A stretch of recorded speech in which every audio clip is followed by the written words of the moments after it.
हरि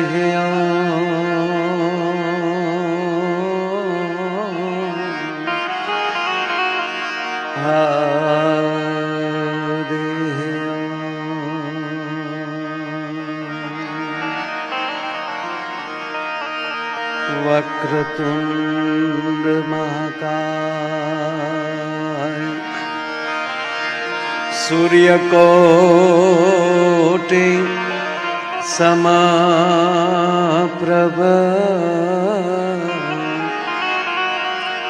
निर्विघ्नं कुरु मे देव निर्विघ्नं कुरु मे देव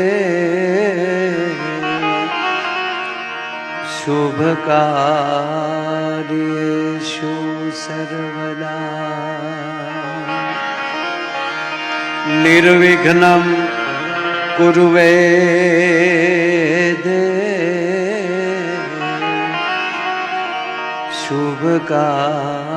शुभकार्येषु सर्वदा वसुदेवसुतं देवं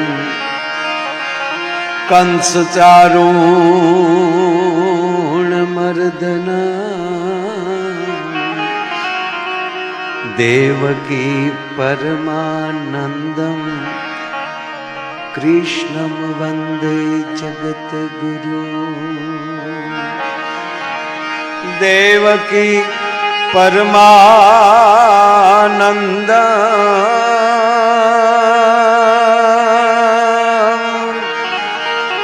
देवकी परमानंदं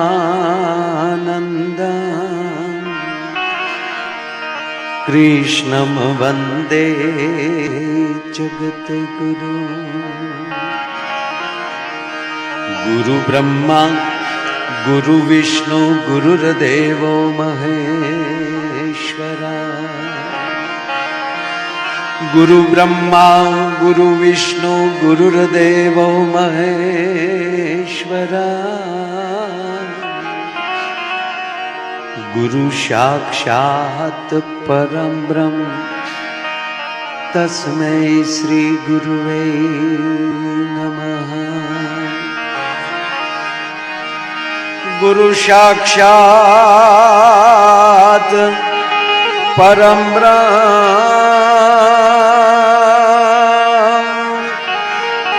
गुरु साक्षात् परं ब्रह्म तस्मै श्री गुरुवे नमः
आनमाड़ी कमलासनी सकत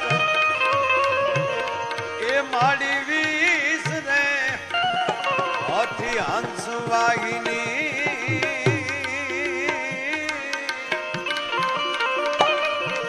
आर रे यमने माताए देहु सुमा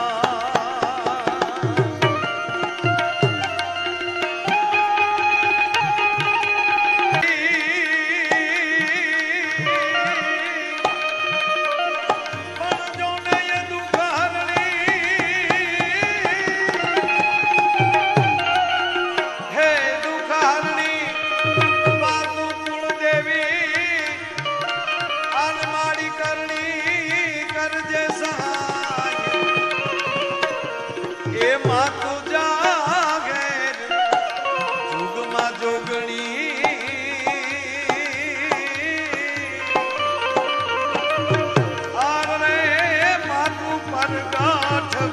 થળિયા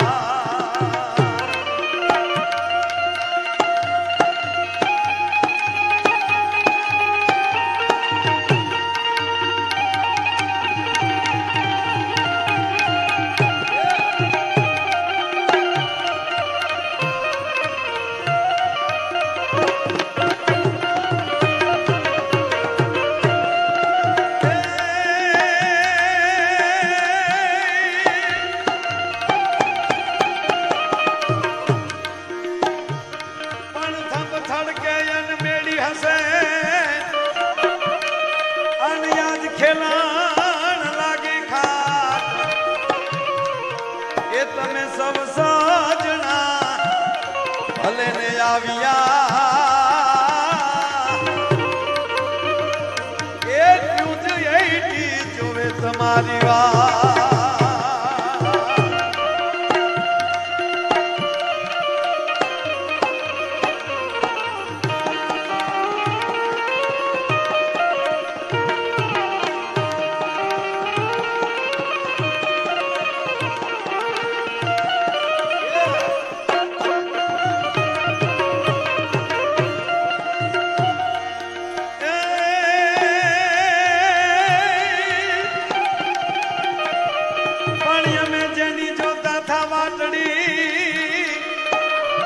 સજણા અમને ન્યૂઝ 18 ના ચૂંટણી ડાયરામાં હામા મળ્યા એ પછી ઉગડ્યા અહીંયાના હાથ એ જોને કામનો પડ્યા કુચી તણા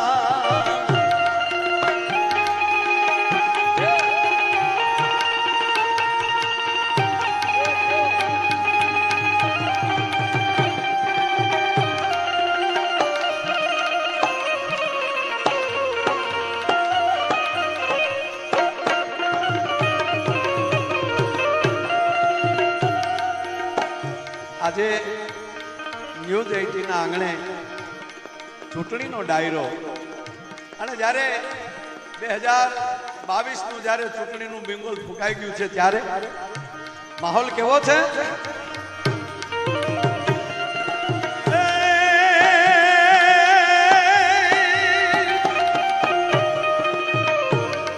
રણસિંગા વાગે સૌદા જાગે કાયર ભાગે કામ પડે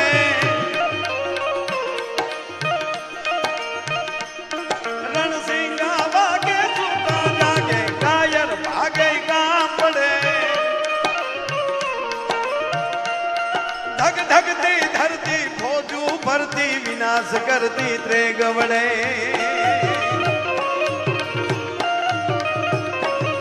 મરદોની હાકે ધ્રુજે ધાકે ધૂળું ફાકે તો એ ચડે મેદાને મરવા આ તો શબ્દ છે મરવા પણ આ ચૂંટણીનો ડાયરો છે ત્યારે હું એમાં થોડુંક જે કવિએ લખ્યું એની માફી માંગીને કહું હવે મરવા ભેગું નથી થવું તો મેદાને મળવા અવસર વરવા મરદ કસુબલ રંગસણેજી મરદ કસુબલ રંગસણેજી મરદ કસુબલ રંગ ચડે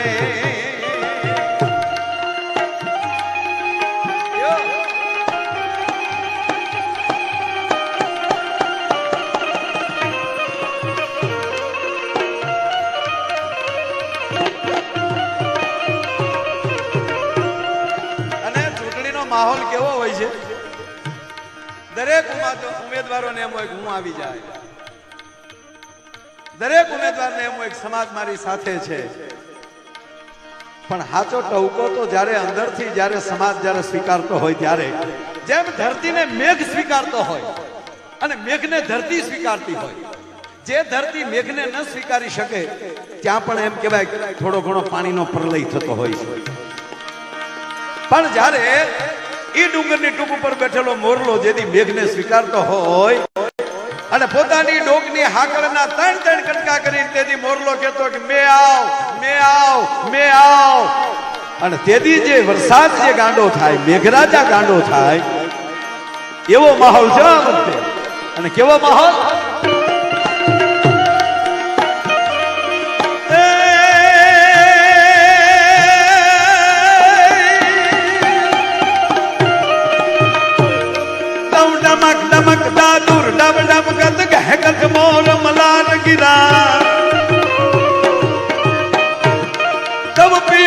शब्द पुकारत जातक क्यों क्यों कोकिल कंठ गिरा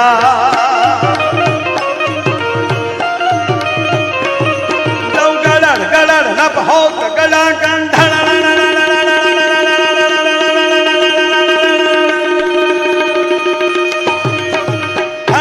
गिरिवर शिखर गजे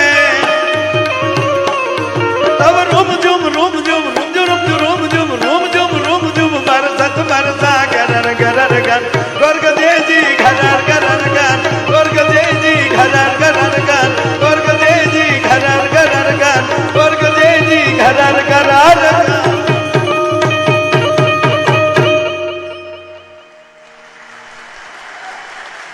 शांति करण जग भरण माड़ी घड़ो घड़्या भव घा एथी नमिये तन नारायणी माड़ी विश्व रूप वैराट आज रोज न्यूज 18 आंगणे चूंटणी नो डायरो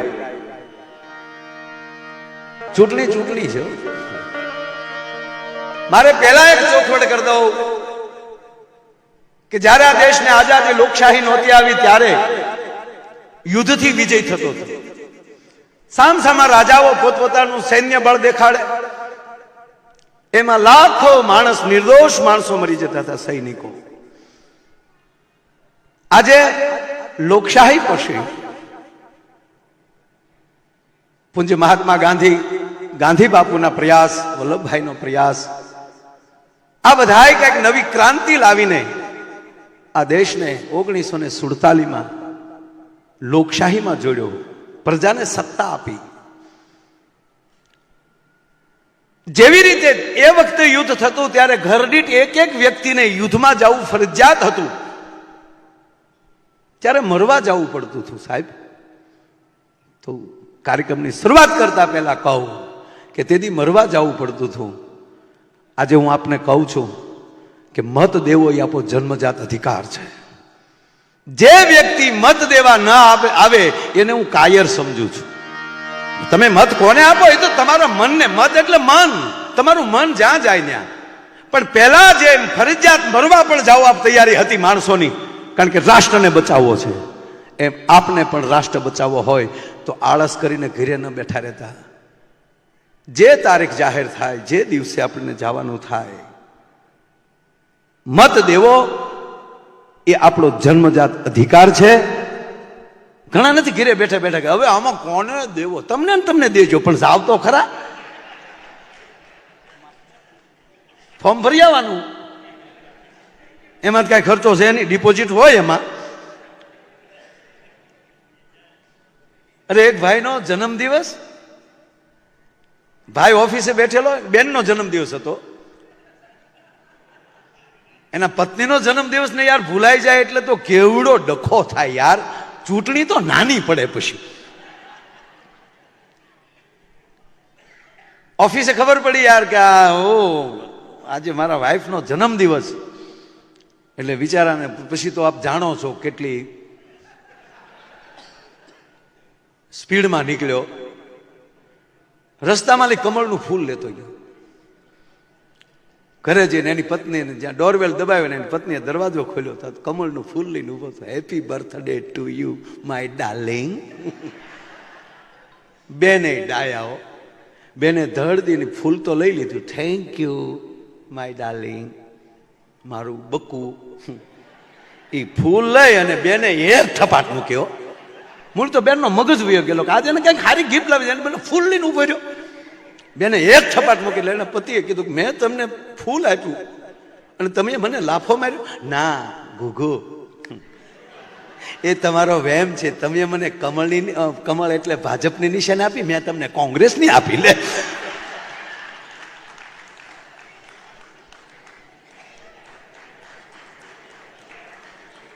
સાહેબ આ લોકશાહી લોકોને કેવું રાજ જોવે છે કેવી સત્તા જોવે છે એ અધિકાર આપી દીધો છે આપણને ઘણા માણસો કહેતા કે રાજકારણ ખરાબ થઈ ગયું રાજકારણ ખરાબ પણ સારા ન જાવ તો ને આવો મેદાનમાં આજે 75 વર્ષ આપણા પૂરા થયા છે લોકશાહીના અમૃત ઉત્સવ ઉજવાતો હોય ભારત વર્ષમાં અને ઉજવી ચૂક્યા છીએ આપણે અને એ ટાણે સમાજને બદ્ધ પ્રાર્થના કરીને કહું છું કે હવે જ્ઞાતિ વાતિના વાડા મૂકો, વ્યક્તિ પસંદગી કરીને 18 વરણ એક બનો. હું ફલાણી જ્ઞાતિનો છું, હું ફલાણી નહીં, નીકળો બહાર. હું ગુજરાતી છું, હું ભારતીય છું, હું ભારતનું સંતાન છું, હું ગરબી ગુજરાતનું સંતાન. કઈ જ્ઞાતિનો છે નહીં. હું નાનો, તું મોટો, એ ખ્યાલ જગતનો ખોટો. ખારા જળનો યાર દરિયો ભર્યો, આ તો મીઠા જળનો લોટો. હું નાનો, તું મોટો, એ ખ્યાલ જગતનો ખોટો. નાના મોટાના ભેદભાવ મૂકીને આવો ભારતીય બનીએ. આવો ચૂંટણીને નહીં, એક પ્રિય મેદાન બનાવીએ, સાથે જોડાઈએ. એક જણોએ ફોર્મ ભર્યું તે એના ઘરના 15 ને એને મળ્યા હાથ મત. બોલો,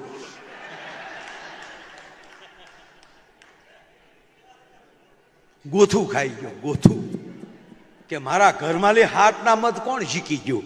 હવે ઘરના નો ચાહતા હોય હું કામ ફોર્મ ભરો, ટાઈમ બગાડો છો સમાજ.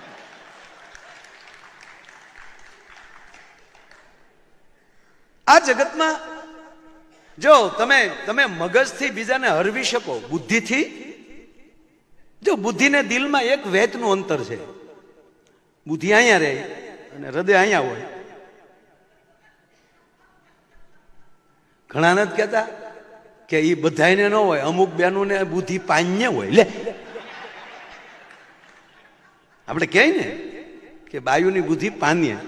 આ બધા પરિવાર સાથે સાંભળી રહ્યા છો, પોતપોતાના ઘરે પણ સામે પણ જોજો આપણી કહેવત ખોટી ન હોય. બહેનોની બુદ્ધિ પાનીએ પણ હોય. આ શબ્દ છે. શું કામ ખબર? એ નાની હુની વાત નથી મારા બાપ. આ દેશના પુરુષને પગમાં બુદ્ધિ ન હોય, અહીંયા જ હોય. એ ખપ ખપ કરતો ક્યાં જાય નક્કી નહીં. એમ ઘણા નથી રાજ્ય 3 કોથળી પી જતા હોય. હાલ તો દિવાલે ભટકાય. આ દિવાલ કોઈ કરી નાખી હતી તારીમાં, તું કોથળી પી ગયો. ઈ ક્યાં જાય એ નક્કી નહીં, ક્યાં પક્ષમાં ફોર્મ ભરે એ નક્કી નહીં. પણ મારા દેશની જગદંબા, મારા રાષ્ટ્રની માં સાહેબ એની બુદ્ધિ પાનીએ એ માટે કીધી કે ઘરેથી નીકળે ને ત્યારે પગલું વિચારીને ભરે કે મારે ક્યાં જવાય ને ક્યાં ન જવાય, એટલે પગે બુદ્ધિ આપીશ. સાહેબ જીવન ટેસ્ટથી જીવવું હોય ને મોજથી જીવવું હોય તો જીવન હકારાત્મક રાખજો. આજે હું તમને આનંદ કરાવવાનો છું બધા એપિસોડ.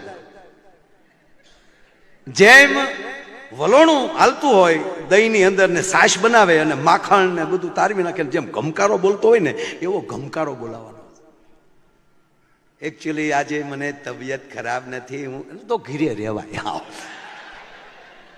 સાહેબ માણસ 24 કલાક મૂડમાં હોવો જોઈએ. હારી જાય તો આ ઉમેદવારો જેટલા લડે એને કહું, હારી જાવ તો ટેસડો જ કરવાનો. હારી ગયા લે, અને ગૌરવ લેવાનું હું હાર્યો ને એટલે ઓલો જીત્યો છે, મારું પણ સમર્પણ છે. હા, અને વળ ખાવા હોય તો ફોર્મ જ ન ભરતા.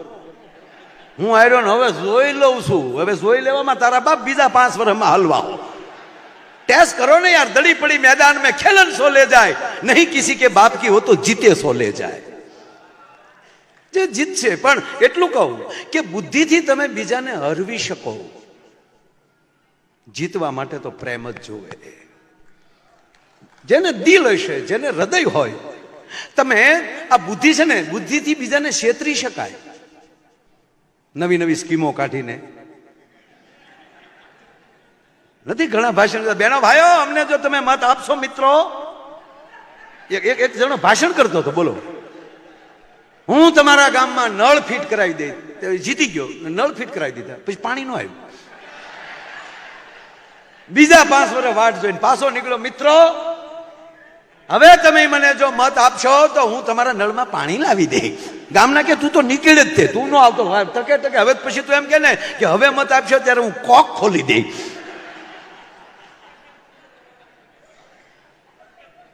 જેનામાં તાકાત હોય, જેનામાં ગુણવત્તા દેખાતી હોય, કોઈ પણ વસ્તુ. આ દૂધ છે, એની અંદર માખણ છે જ, ઓલરેડી ઘી છે જ.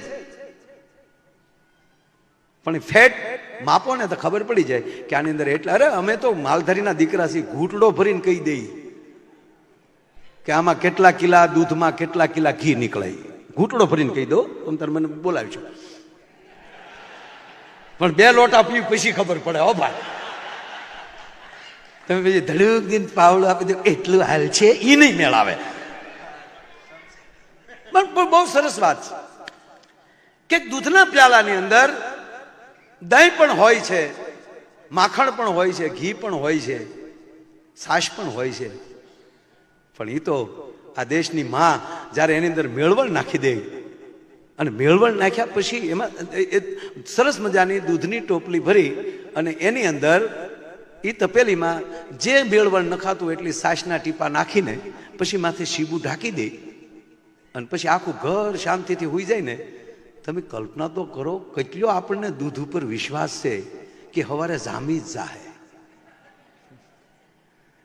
પણ પછી ઘડીએ ઘડીએ ઊભા થઈને એમ કે જામ્યું કે નહીં, અને આંગળી ઝીકી, જામ્યું કે નહીં, પાછી આંગળી ઝીકી, એ જામે નહીં ભાઈ, હમુથું બગડે. એમ વારા ઘડીએ આંગળીઓ ખોકાવા વાળા છે એને તો મત દેતા જ નહીં. જામ્યું કે નહીં, જામ્યું નહીં, તારથી નહીં જામે. તારે જામ્યું જ નથી, ગામમાં નથી જામ્યું, તમને શું કામ? ચૂંટણીએ નવી સોણીઓ લઈને આવ્યા હોય, નવો સુરવાળ પહેરીને, હું ઊભો રહેવાનું, તું વાડીએ ઊભો રહે ને રોજ ઉડકાય. જેનામાં જે સૂઝ હોય, મારો કહેવાનો મતલબ એ છે, જેનામાં જે ગુણવત્તા દેખાય, જેનામાં જે તત્વ દેખાય, એ વિસ્તારમાં, તમે એ વિસ્તારમાં રહેતા હો જે રાષ્ટ્રનું ભલું કરે. રાજા કોણ થતો હતો? એકલી જેનામાં તાકાત હતી નહીં, પણ જેનામાં તમામ પ્રકારના ગુણ પીડ્યા હોય. રાજાને 32 લક્ષણો કહેવામાં આવતું હતું, એમાં 32 લક્ષણ ભરપૂર પીડ્યા હોય. જ્યાં સુધી યોગ્યતા ન આવે ત્યાં સુધી સાહેબ કોઈ ફળ મળતું નથી. અર્થ કે હા, એનો એક સરસ દાખલો. એક રાજા, એ રાજાને સરસ મજાની એક મૂર્તિ માતાજીની જોતી હતી. પોતે શક્તિના ઉપાસક, એને મંદિર બનાવવું હતું. મંદિર તૈયાર થયું અને અંદર મૂર્તિ પણ એક એવી, કોઈ સારા શિલ્પકાર, કોઈ સારો કલાકાર હોય અને ઉત્તમ મૂર્તિ બનાવતો હોય, એની શોધમાં રાજાએ એમ કહેવાય તમામ શિલ્પકારોને બોલાવ્યા, પોતપોતાની જે કાંઈ કલા હતી જોઈ. પણ રાજનને જે જ શિલ્પકારો આવ્યા છે એમાંથી એક પણ મૂર્તિ એને પસંદ ન આવી. સમાચાર મળ્યા એક શિલ્પકાર નથી આવ્યો, એ અદ્ભુત છે, મહાન કલાકાર છે. એટલે રાજાએ કીધું કે જાઓ એને બોલાવો. એટલે કોઈએ કીધું મહારાજ માફ કરજો, એ એવડો અને હકીકત કહું સાહેબ, કોઈ પણ કલાકાર હોય એને કોઈ સત્તા મુઠ્ઠીમાં ન બાંધી શકે. આ દેશનો કલાકાર મુક્ત હોવો જોઈએ, જેથી કરીને સમય આવે ત્યારે સાચું કહી શકે. આ દેશનો કવિ, આ દેશનો કલાકાર, આ દેશનો સંત, આ દેશનો બ્રાહ્મણ એ ભય મુક્ત હોવો જોઈએ. આ દેશનો ફકીર, આ દેશનો કોઈ ઓલિયો, આ દેશનો કોઈ સુફી સંત એ મુક્ત હોવો જોઈએ, એને ભય ન હોય. એને જ્યારે રાજ કચેરીમાં બોલાવવામાં આવે અથવા તો પાર્લામેન્ટમાં બોલાવવામાં આવે ત્યારે એ મુક્ત રીતે કહેવો જોઈએ કે તમે જે આ કામ કરો છો એ નહીં, આમ કરો તો સારું થશે સમાજમાં.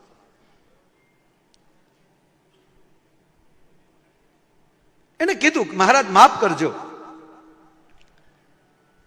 એ કલાકાર આપના હુકમથી નહીં આવે, એને આપણે સન્માન આપવું જોઈએ, આપણે એના ઘરે જવું જોઈએ. અને રાજા એમ પોતાના ફોજ સાથે 50 જણાની એની ટીમ સાથે, સૈનિકો સાથે આવે છે. પણ ત્યાં પહોંચ્યા એટલે રાજાએ ખબર પડી કે મારે અહીંયા સૈન્ય શું કામ લઈને આવવું જોઈએ, અને મારે ભય ન દેખાડાય.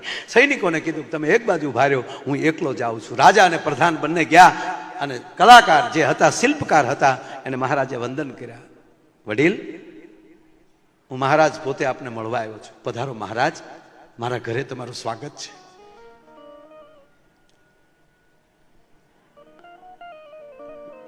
આવવાનું કારણ, આવવાનું કારણ એટલું, આપને ખબર નથી, મેં દરેકને આમંત્રણ આપ્યું હતું. હા, મને આમંત્રણ મળ્યું હતું, પણ હે મહારાજ, સામેથી કલાનું પ્રદર્શન કરવા આવે એ મને યોગ્ય ન લાગે. હું મારી કલા કેમ સામેથી પ્રદર્શન કરું? કલા તો નિહાળવા તમારે આવવું પડે. આપ જો અમે જ કલાકારો છીએ, તો તમે એમ કહો કે અમારે કલા તો ઘરે ઘરે અમારે પેલા પ્રદર્શન કરવા આવવાનું. જો હું આવું બોલવાનો છું, બાપા આવ્યો પ્રોગ્રામમાં, મરી જાય તો ભેગું ન થાય માણા.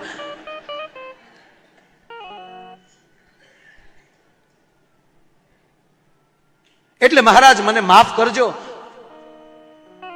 પણ એની મૂર્તિઓ જ્યાં જોઈ, સુંદર સ્ત્રીઓની મૂર્તિઓ હતી, નર્તાંગનાઓની મૂર્તિઓ હતી.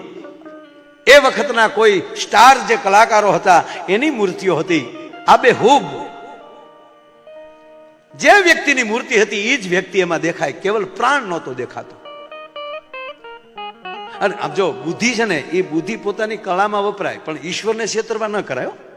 આ જનતા છે ને, ઈશ્વર છે, સમાજ ઈશ્વર છે, એને છેતરી ન શકો તમે. જનતાને જનાર્દન કહેવામાં આવ્યું છે, જનતા જનાર્દન છે.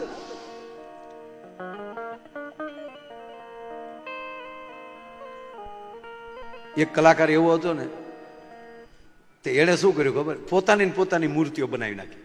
પોતાની, જો 150 મૂર્તિ પોતાની. તમે આમ લાઈન કરો તો 150 માં 150 તમને એકલા માયાભાઈ જ દેખાય. એમાં જમ એને લેવા આવ્યો. જમ લેવા આવ્યો ને એટલે મૂર્તિની વચ્ચે હજડ ઉભો રહી ગયો. જમ ગોથું ખાઈ ગયો, આમાં એ છે ક્યાં? ગોતી નો કયો જમ, બોલો. એટલે જમ પાછો ગયો. ભગવાન કે કાં? કે પ્રભુ કડે સડી ગયો હું.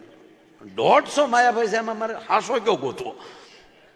ભગવાન કે ગાંડા, માણા જેવો કોઈ હરકપુદડો નથી, 1 સેકન્ડ થાય. એટલે હવે હું જાઉં, તું હાલ મારી હારે. કેમ ગોતાવી તને શીખવાડું. મૂર્તિઓ ઊભી છે ને એટલે ભગવાન માણાનું રૂપ લઈને ઉભા રહ્યો અને કીધું, વાહ વાહ, ક્યાં બાત હે, વાહ, કેટલી સરસ મૂર્તિ બનાવી. આ કલાકારનું તો સન્માન કરવું જોઈએ. કોણે બનાવ્યું? તો ખબર, મેં બનાવ્યું. તા તો ઉપાડ લીધો.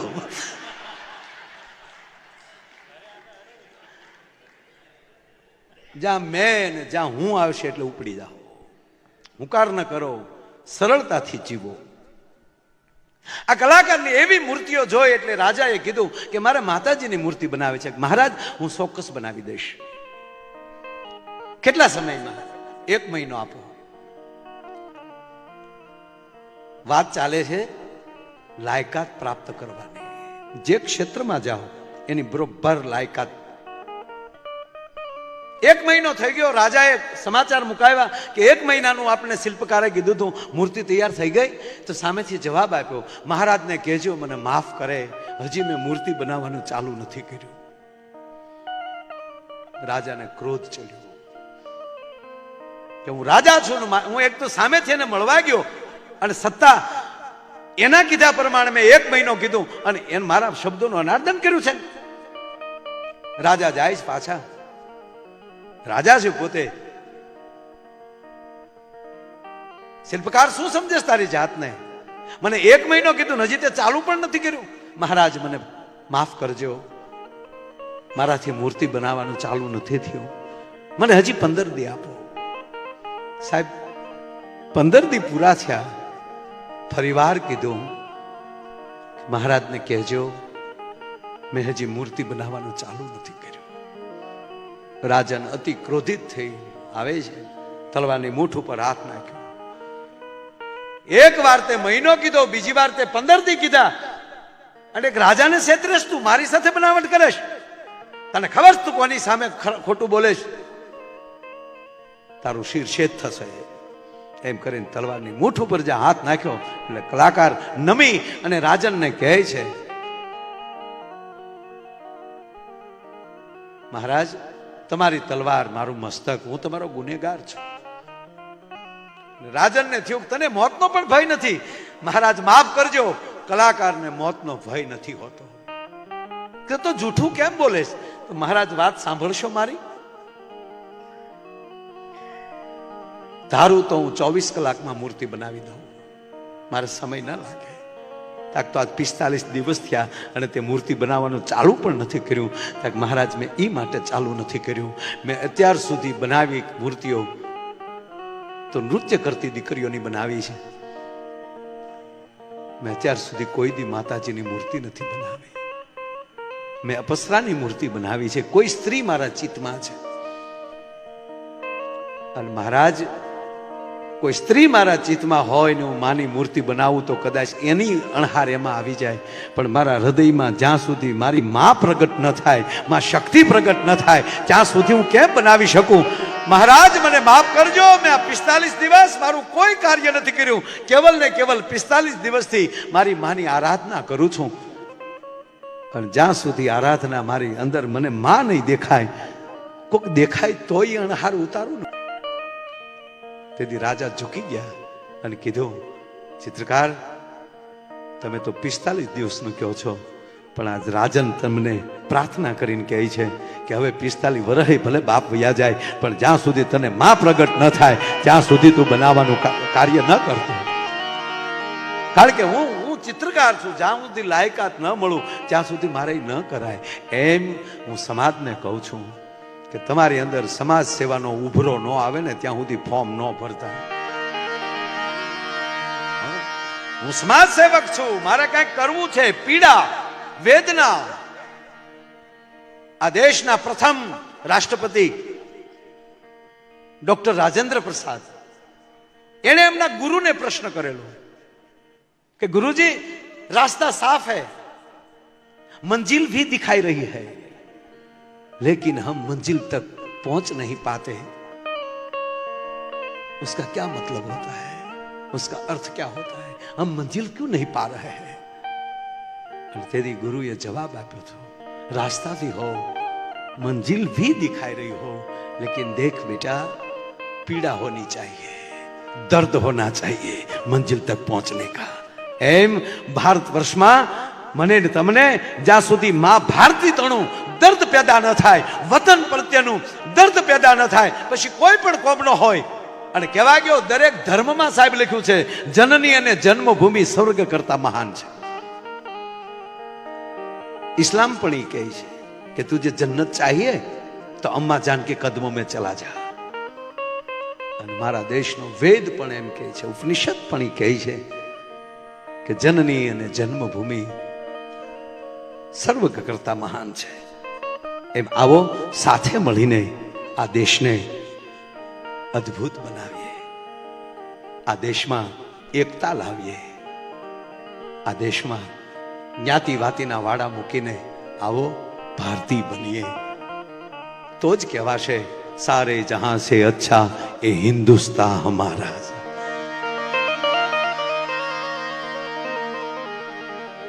એક બહુ સરસ વાત છે.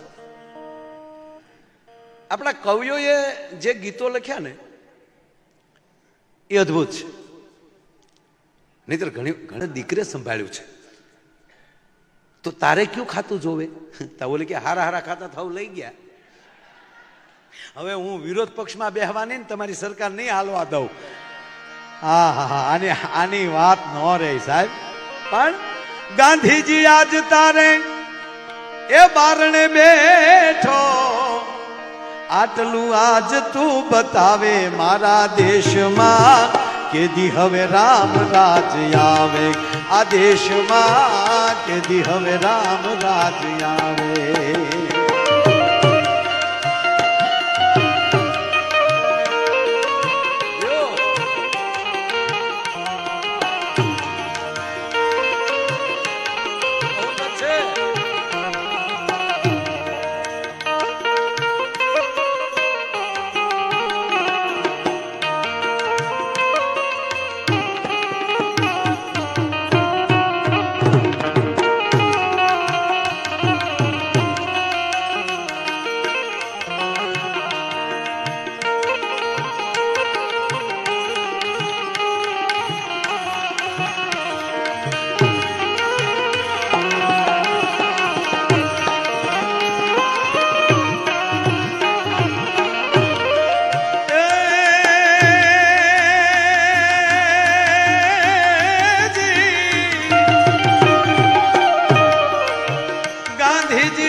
પૂજ્ય મહાત્મા ગાંધી બાપુને બારણે કવિ પ્રશ્ન કરે છે કે ગાંધી બાપુ, આ દેશને તમે આઝાદ કરાવ્યો છે, એમાં આપ એક નહીં પણ જેવી રીતે અનેક મોતીડા વિંધાઈ જાય ત્યારે એક માળા બનતી હોય છે, એમાં ધરતીના કયક માવુના લાડક વાયાએ પોતાના લોહી આપ્યા છે ને, ત્યારે આ દેશ આઝાદ બન્યો છે. તમે ખૂબ મોટું કામ કર્યું છે. પણ હવે મને પ્રશ્ન થાય છે, હવે આ કવિએ જે દી લખ્યું હોય, પાછા ઘણા એવા પ્રશ્નો ન કરે બાપા. આ કોઈ પક્ષની વાત નથી. આમાં ચૂંટણી એટલે ચૂંટણી, એમાં તમામ પક્ષો આવી ગયા, અપક્ષ આવી ગયા, ઘરના પક્ષ આવી ગયા, બહારના પક્ષ આવી ગયા, અને છતાં તમને કોઈને ખોટું લાગે તો જે કવિએ લખ્યું હોય એને પૂછજો કે તમે કોના ઉપર લખ્યું. હું તો એક ચીઠીનો સાકર છું બાપા. હા,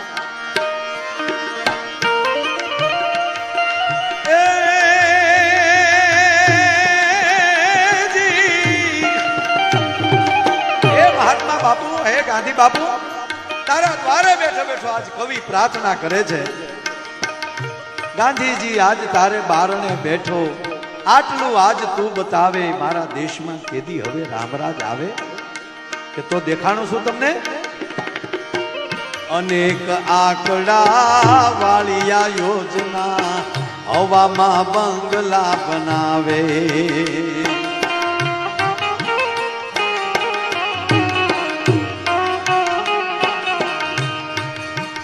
અનેક આંકડા વાળિયા યોજના, હવામાં બંગલા બનાવે.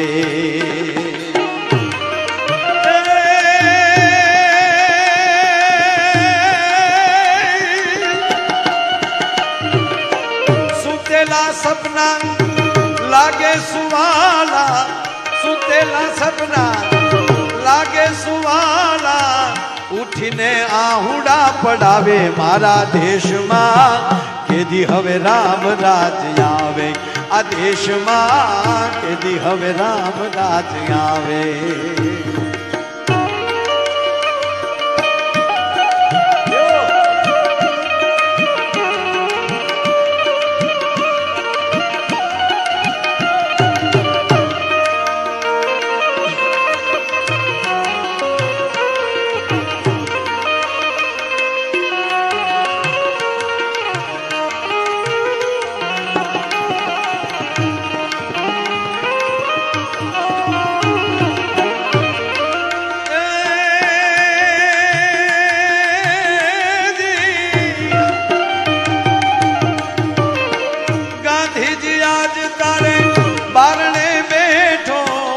આટલું આજ તું બતાવે, મારા દેશમાં કેદી હવે રામ રાજ આવે, આ દેશમાં કેદી હવે રામ રાજ આવે, આ દેશમાં કેદી હવે રામ રાજ આવે.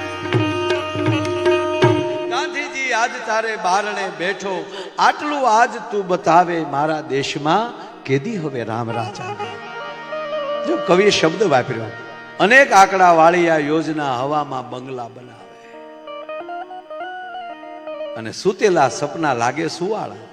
આમાં કોને સપનું ટેસડો ન આવતો કયો? હાલ, મારો ભૂરાને કોઈ દી સાહેબ સપનું સારું ન આવ્યું. હા, ભૂરો એક દી આવ્યો મારી પાસે, મને કે મને કોઈ દી સપનું ન સારું આવ્યું. તને કેવા સપના આવે? મને કે ખૂટ્યો વાહે ચો હોય, હાપ વાહે ચો હોય. હારું છે કલડે નહીં, પેલા જગાઈ જાય છે. લે, અને અમુક અમુક ને મુલાયમ મુલાયમ સપના જ આવે. ભૂરો મને કે મને કોઈ દી સપનામાં ઐશ્વર્યા રાય ન આવ્યા. લે, ગજબ થયો. એક ભાઈ ને જમ લેવા આવ્યા, ઓફિસે બેઠેલો. જમે કીધું હાલ, કે પણ હું બીમાર નથી, મને કોઈ તકલીફ નહીં. અરે ઊભું થાને હાલ ને. અરે કે પણ યમરાજા, મારે હજી કેટલા પ્રોગ્રામ લીધેલા છે બાપા. અરે તું હાલ, હું તને જમે કીધું, તને પગે લાગુ, હાલ હું લેવા આવ્યો છું. હાલ, શેમાં જાઉં? અરે વિમાનમાં. મારી ઘરવાળી કોઈ દી નથી બેઠી.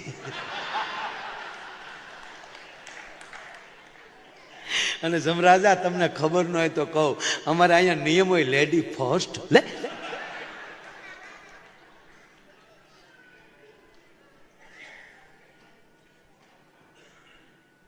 જમરાજાએ કીધું મજાક કરીમાં, હું તને પગે કારે લાગતો, તું હાવ હાજો નરીવો છો એટલે મારી ભેગો હાલ, રસ્તે મજા આવશે, વોલ્ટ કરતા જાહું, બાકી ઘરે ગયો એટલે મરી ગયેલો છો. કે ઘરે જાવ એટલે મરી ગયેલો? હા બેટા, તારો મોબાઈલ ક્યાં? અરે રહી ગયો, ઘરે રહી ગયો. કે ઘરે રહી ગયો એનો વાંધો નથી બેટા, પણ લોક ખુલી ગયો છે ને 3 કોલ આવી ગયા છે. તા તો જમની મોલ થી હાલું છું કીધું છે, હાલો ભૈયા જાય. હા હા હા, આને કોણ સમજાવે? બસ આ પણ એક પોલિટિક્સ છે. દાંપત્ય જીવનમાં પણ રાજકારણ ન હોવું જોઈએ, રાજકારણમાંય રાજકારણ ન હોવું જોઈએ, રાજનીતિ હોવી જોઈએ. રાજનીતિ નીતિમતામ